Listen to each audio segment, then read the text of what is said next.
Well, hello everybody, and welcome back to the Hilltop Pillbox here in Abbotsford, British Columbia, Canada. Today we're going to do a fun solo game of Axis Knowledge Pacific. Today is Monday, October the something, it's the 10th, and it's Canadian Thanksgiving, so got a day off, and I finished all my marking, and thought, well, let's play something we haven't played in a while. And so here we are. We have everything set up and raring to go. We're going to go over a couple things for you, just so you, if you're not familiar with this version, it has some very different themes to it. You'll see I've got these great carriers out here, thanks to Sky Marshall, who donated those to me, a couple of years ago now, I think. And yeah, just a fantastic bit of artwork there. And ready to cause some grief here on round one. But we're going to put your attention over here to the national production chart first. And it's a typical production chart. Everybody gets, their money based on the territories they own. But there's a couple other things that are interesting here. One is this is the crux of the entire game. The victory points for Japan. And you can see it goes up to the right and then back to the left. 22 is the goal. If Japan ever hits 22, they win the game. Well, how do they do that? Well, for every 10 points that they collect in a turn, they get 1 victory point. So you can see they start at 19. They're definitely going to get enough to get 2. So at the end of round 1, they could be like that. But if you play your cards really well and use your units really well and roll, average or better, you'll get 3. And then on the second round, you should have pushed back so much of the Allied force that you should be able to get 4. So after 2 rounds, you should be around 7. After that, this is the telling round. The third round is the telling round. If you can get Japan back down to 3 points on round 3, as the Allies, you have a chance. You actually have a chance to win, and you likely will win.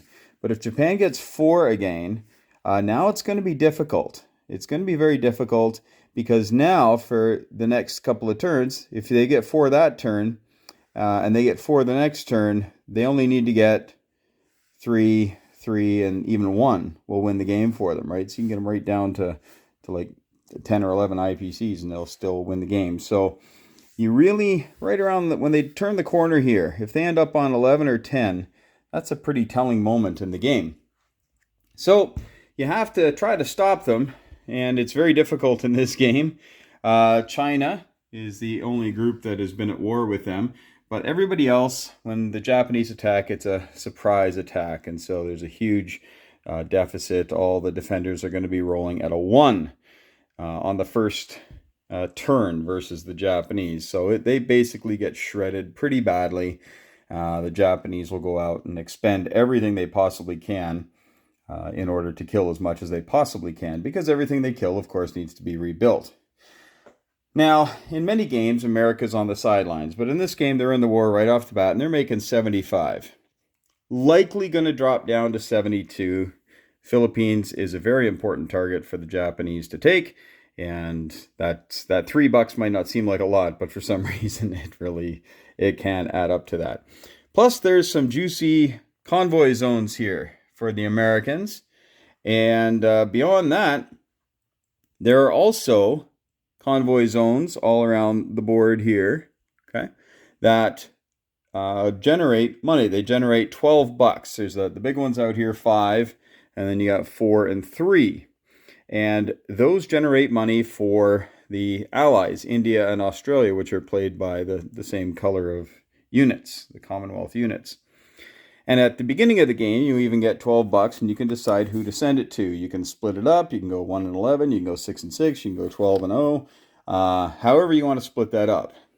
Now, India actually makes 15, while Australia is making 20. So you tend to help out India quite a bit on this. You don't have to, but for my part, I kind of recommend it to give them a really good start here to take Calcutta off the table for the Japanese as a possible place to go and attack. Because you can see they're only 3 away, 1, 2, 3.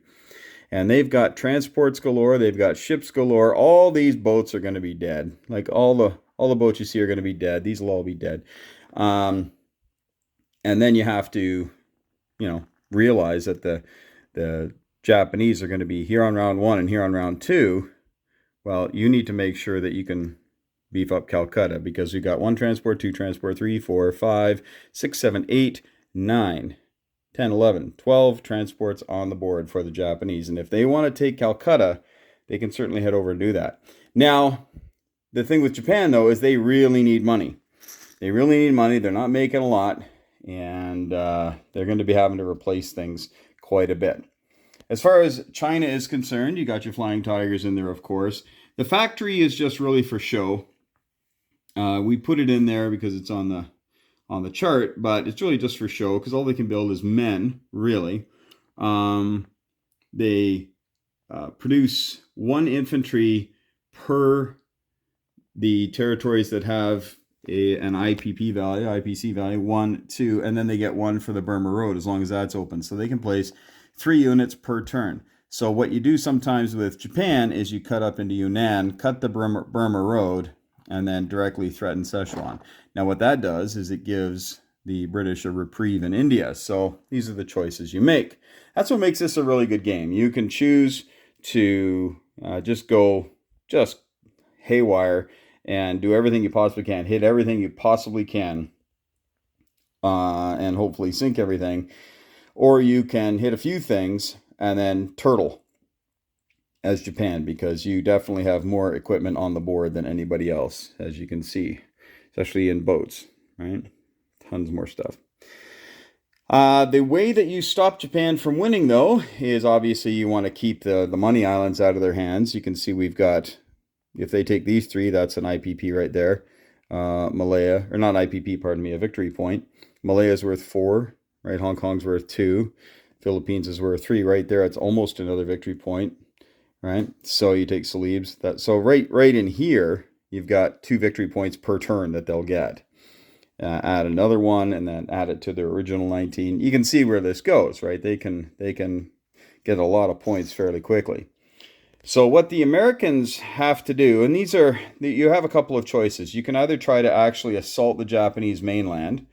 Not recommended, but can be done. Again, you're making boatloads of money that can't really be touched, right? They can go after the Philippines, but after that, it's pretty tough slug for the Japanese to really put a dent into American supremacy, financially speaking.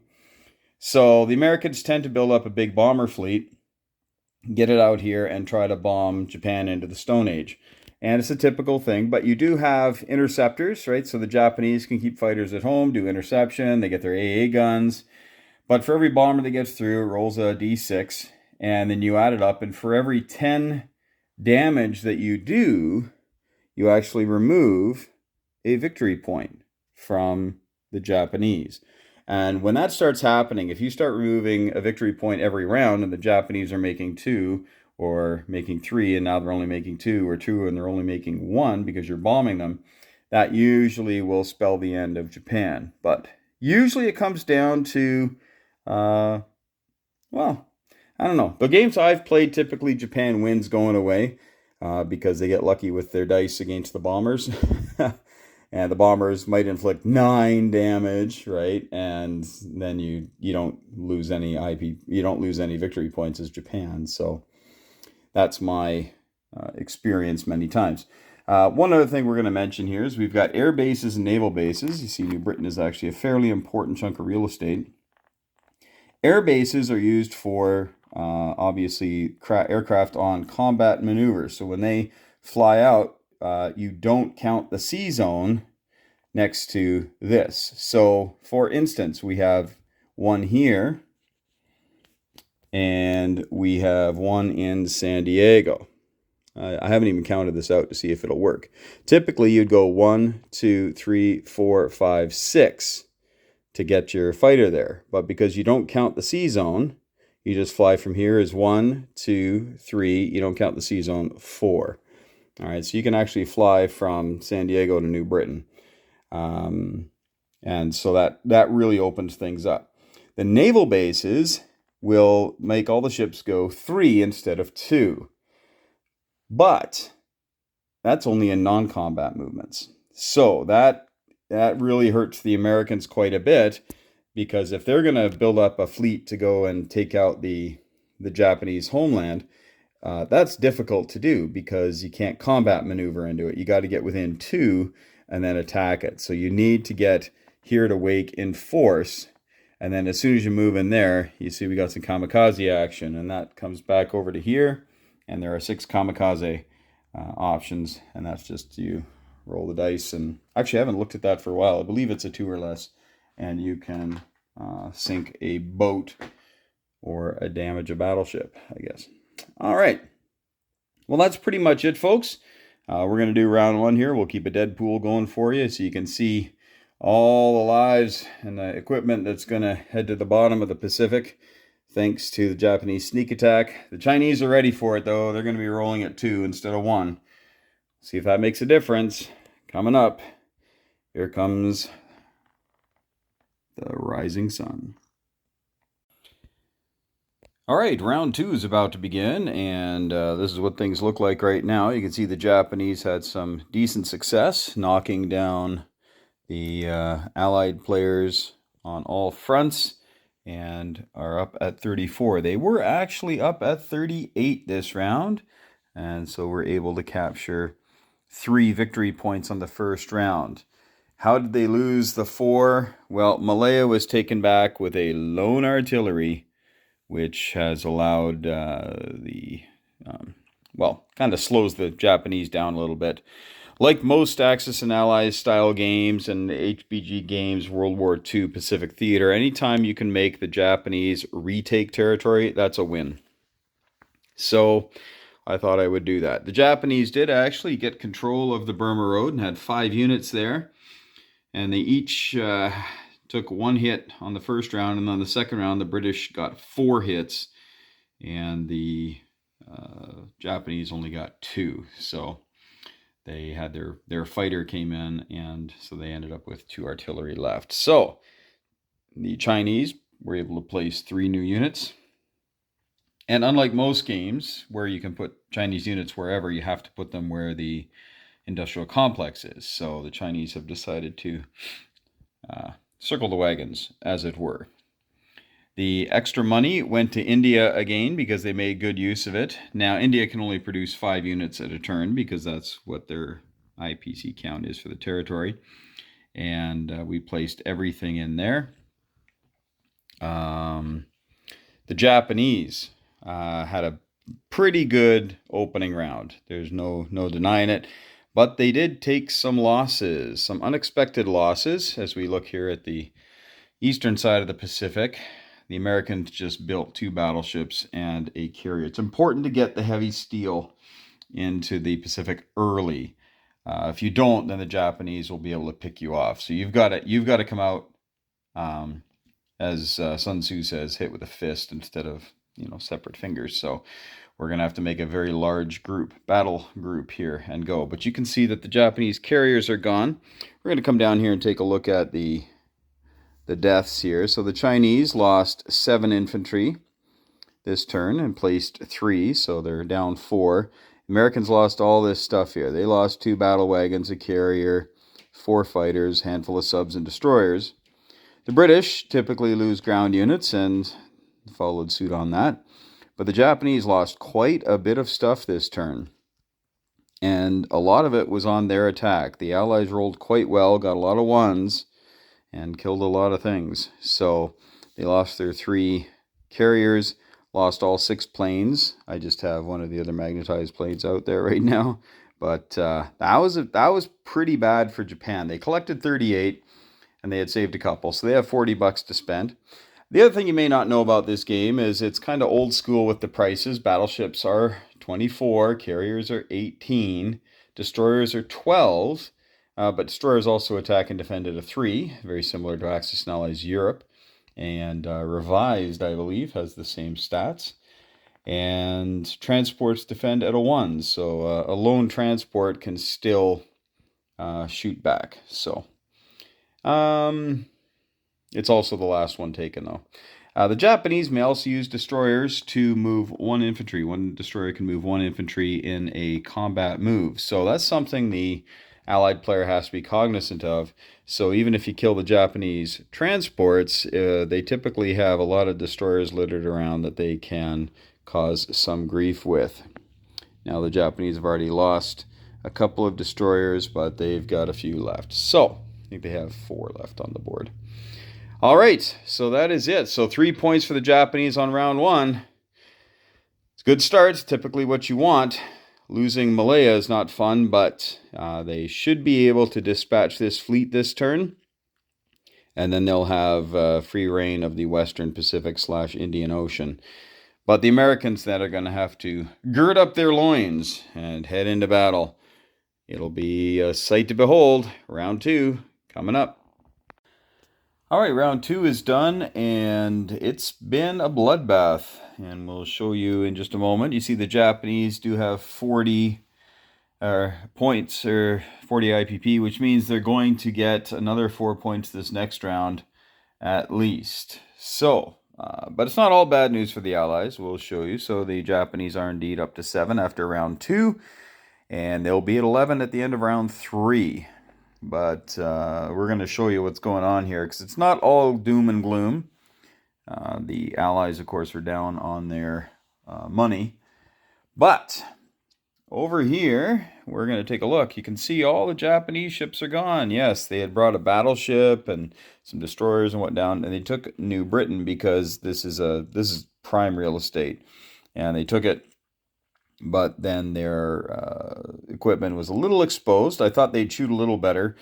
The Americans did lose a number of fighters and a destroyer, and ended up wiping out the Japanese fleet. The Australians were able to take the Caroline using some guys from the Solomon. They just came up here and took that 2-1s against 1-2, and they were lucky enough to get the win.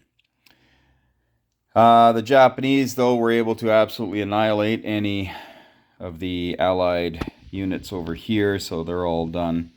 And basically, they've got all these islands, and they're not going anywhere anytime soon.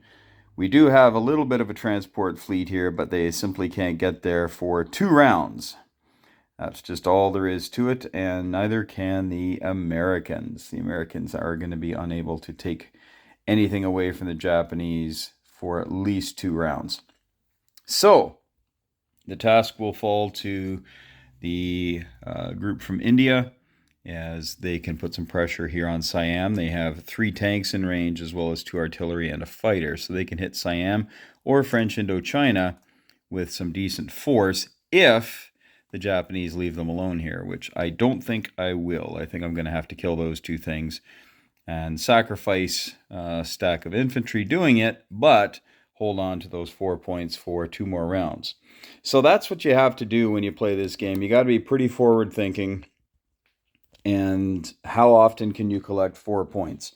So if I can collect 4 points this turn and next turn, then I'm only 7 away from victory, which would be tough to deny. Now, having said that, there's no guarantee that I'll have those points, because the Americans do have 2 loaded transports here, as well as some heavy hitters who can resupply fairly quickly. So they can go take Bonin Island, which will knock the Japanese down to 39. And that's huge, right? Because that's 1 less point.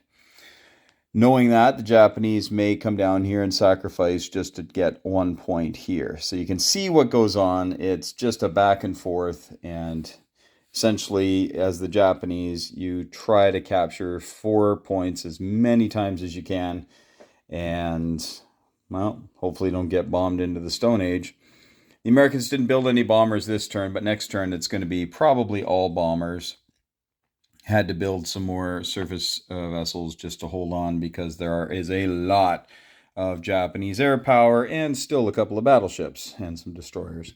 So it's not as though they're helpless, that's for sure. I've decided as the Japanese to basically back out of China and let the Chinese come at me and hang on to these points here. It's the best option I think I have. I can't take them on, as well as India. Just too much stuff. But I do have to hang on to French Indochina, Siam, and Malaya. Have to hang on to all that stuff. So you can see we've got a bunch of infantry up here and artillery and planes, and we're probably going to come down here and try to hold on. Knowing I know that, because it's a solo game, I built a bunch of tanks fast movers that will come down and hit here. Now, tanks are nice because they're only $5, but of course they defend at a 2. But it's not defense that you're thinking of when you're trying to take back territories. So there you have it. All right. Not sure if anything else happened this round of note. Big naval battle there, big naval battle there. I talked about the Carolines being taken. Yeah, I think that's pretty much it. All right, so here we go. We're on to round 3. Japan will have 11 at the end of this, but will that be the last collection of 4? Time will tell. Getting ready for turn 5, and, well, it's really shaping up here.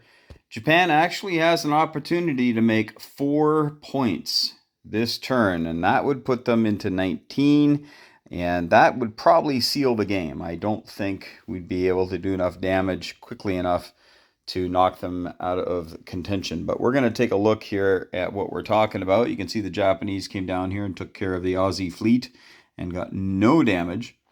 And the Americans have moved 6 bombers out to the Marshalls, pardon me.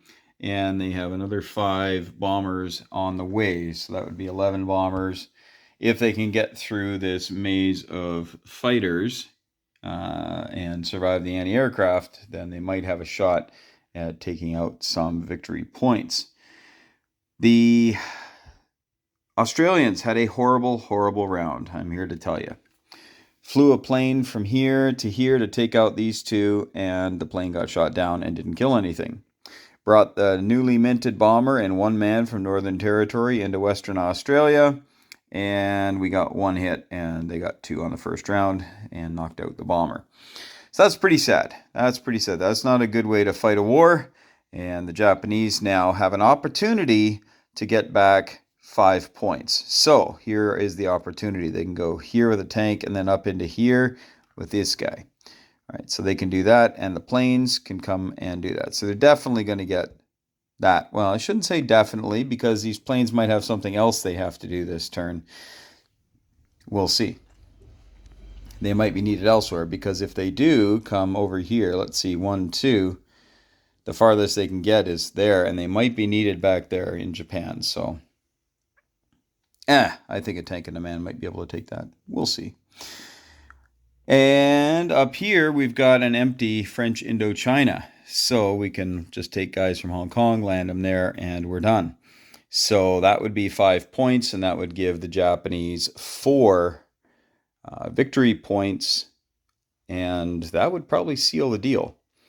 But the Americans, with their 6 bombers in the Marshalls and another 5 at home, are going to be coming over and trying to bomb Japan into the Stone Age.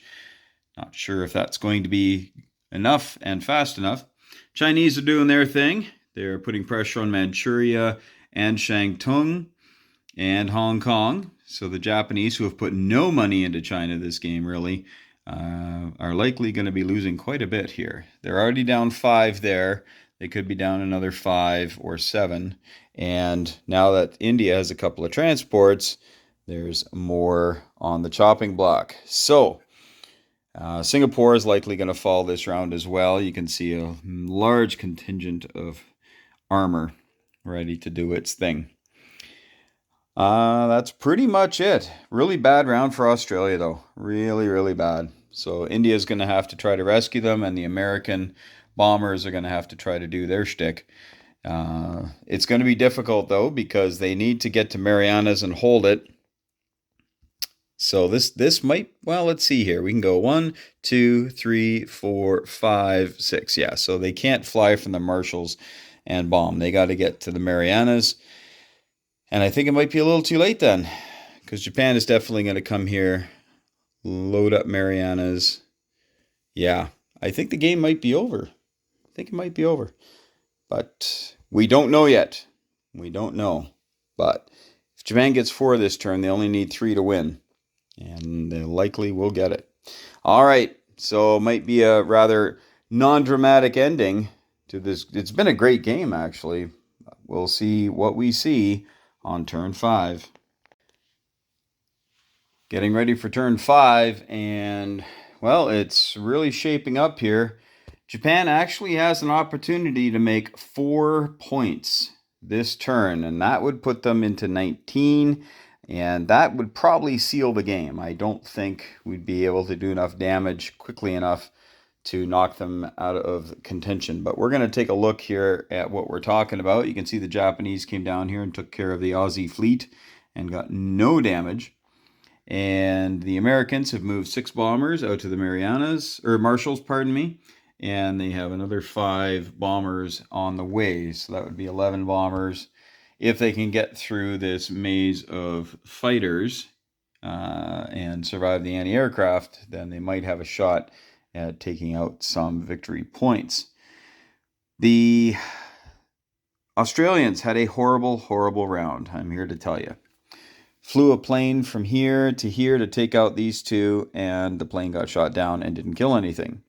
Brought the newly minted bomber and 1 man from Northern Territory into Western Australia, and we got 1 hit, and they got 2 on the first round and knocked out the bomber.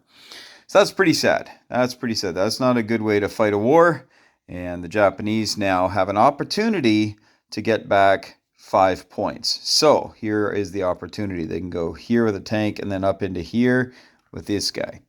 All right, so they can do that, and the planes can come and do that. So they're definitely going to get that. Well, I shouldn't say definitely, because these planes might have something else they have to do this turn. We'll see.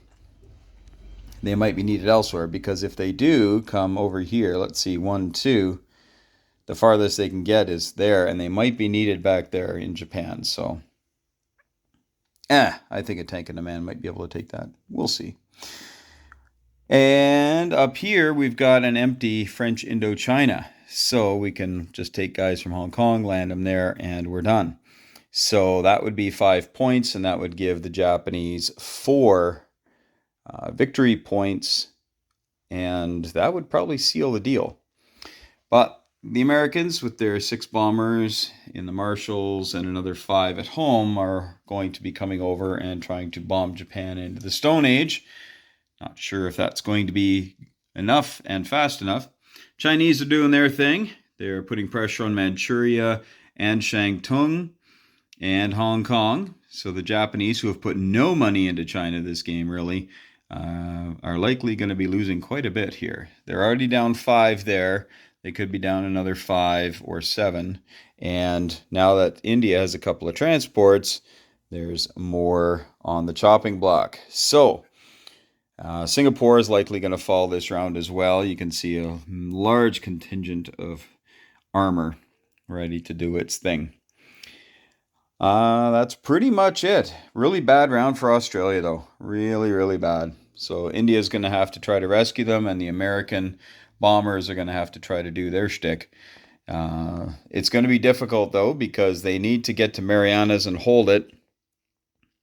So this might, well, let's see here. We can go 1, 2, 3, 4, 5, 6. Yeah, so they can't fly from the Marshalls and bomb. They got to get to the Marianas. And I think it might be a little too late then, because Japan is definitely going to come here, load up Marianas. Yeah, I think the game might be over. I think it might be over. But we don't know yet. We don't know. But if Japan gets 4 this turn, they only need 3 to win. And they likely will get it. All right, so it might be a rather non-dramatic ending to this. It's been a great game, actually. We'll see what we see on turn 5. That was a very exciting round, and we're going to get you caught up. The Japanese are down to 28. They were knocked down 12 here on this last round. 12 or 13, I can't remember actually where they were. I think they were at 40, though, and got knocked down to 28. So things are looking up a little bit for the Allies, as they've been able to claw their way back into the game. So we're going to come over here and take a look.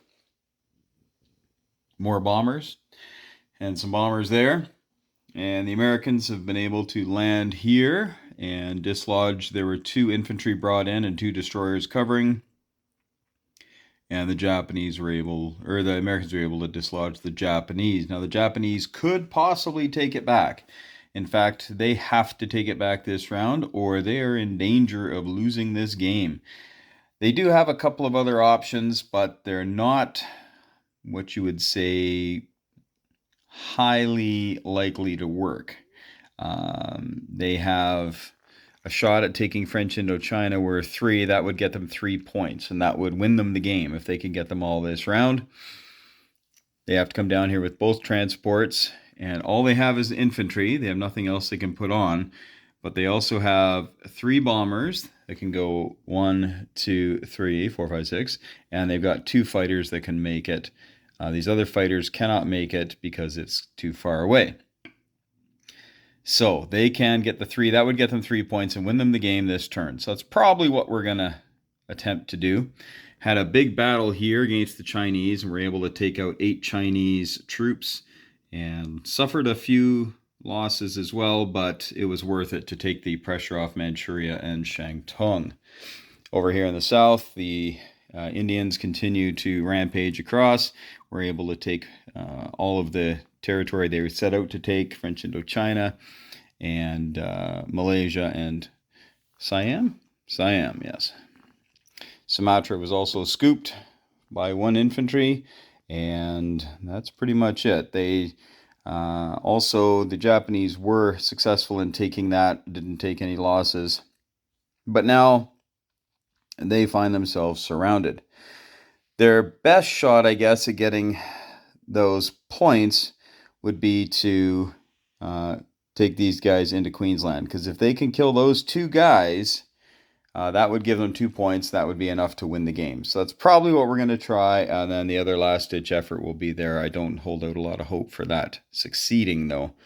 I guess it's not terribly bad odds, but I guess with all the bombers, they could probably do it. So that might be what we end up doing. We'll try both of those things. If neither works, they'll still make 2 points, and then it's up to any sort of bombing campaign that can possibly go on. So 1, 2, 3, 4, 5. Yeah, you know what? It looks like a Japanese victory, folks. I don't think there's anything that the Americans can do against the Japanese to bomb them into the Stone Age. 1 turn too late. Now, the stack of bombers that was here in the Marshall, they came across and wiped out 2 battleships and a loaded carrier, because that could come over here and kill these guys down here and retake Sumatra, do all that kind of stuff with these, anyway, just cause a whole bunch of grief. And so I figured use the bombers for that. They couldn't hit Tokyo anyway. So yeah, it's looking like a Japanese victory, but we don't know yet. There's still lots of things that could happen. The Japanese are definitely going to get at least 2 points. And as you can see, they only need 3 to win. So I could be over. I don't think we can knock them down under 10 points. I don't think so, because Japan itself, well, check it out. It's worth 5, right? And they're worth 5. Can't get to this. That's 8, 9, 10. These guys could get here and put the hurt on there. But Hong Kong is worth 2. All these islands need to be taken, and we just don't have enough stuff. So I'm going to call a Japanese victory, but we're going to play it out and see how close we can get to getting the Japanese to really feel the pain of the mighty American Air Force. And we'll start firebombing Tokyo and some of the other cities. But I think the Japanese are going to win. Looks like it. All right, hold on. We'll give you the details in just a moment. Well, the Japanese were successful, and it really wasn't that big of a struggle. I don't know why I thought that would be more of a struggle.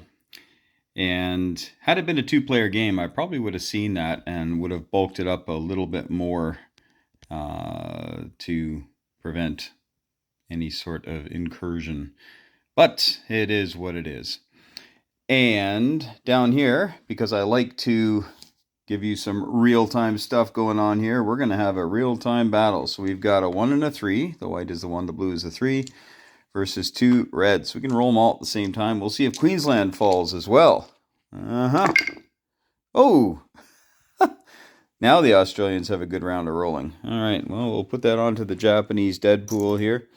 And that is the game, folks. There's really no reason to keep going. The Japanese, just to be cheeky, built a battleship and a carrier.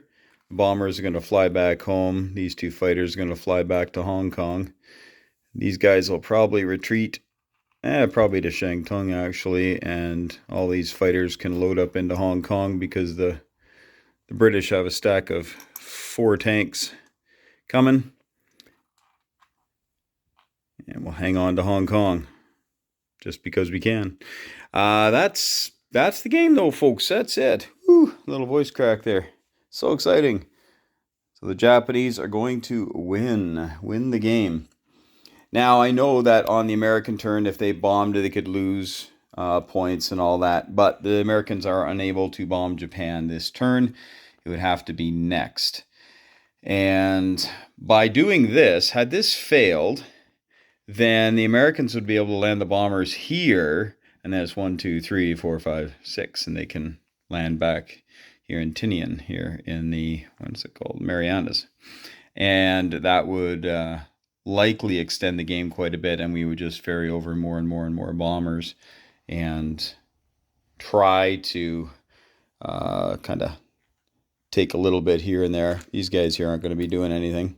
So, you know, we take back this, take back that, take back that, and that. So we're going to load up a guy on each of those, right? And start taking these things, right? So that's another 8, 9, and of course these guys are going to sortie out. One guy on each transport, right? And that would start to put the hurt on Japan, but just not fast enough. Even that would take them down to 22, and they'd still, so even if the attack had won, that would have been it. Don't think there's 3 more points that we could have taken this turn. Oh, I guess could have taken the Philippines this turn. So, yeah, it could have gone on and on and on, but it didn't. So, congratulations to the Empire of Japan. You're definitely starting to get crushed here. All your stuff is getting pushed right back. But you did what you could, and you did what you had to do to win the game. Thanks so much for watching, folks. Hope you enjoyed it. As always, hug your loved ones. Thank your friends for playing. And as the Japanese experienced today, may the dice be with you.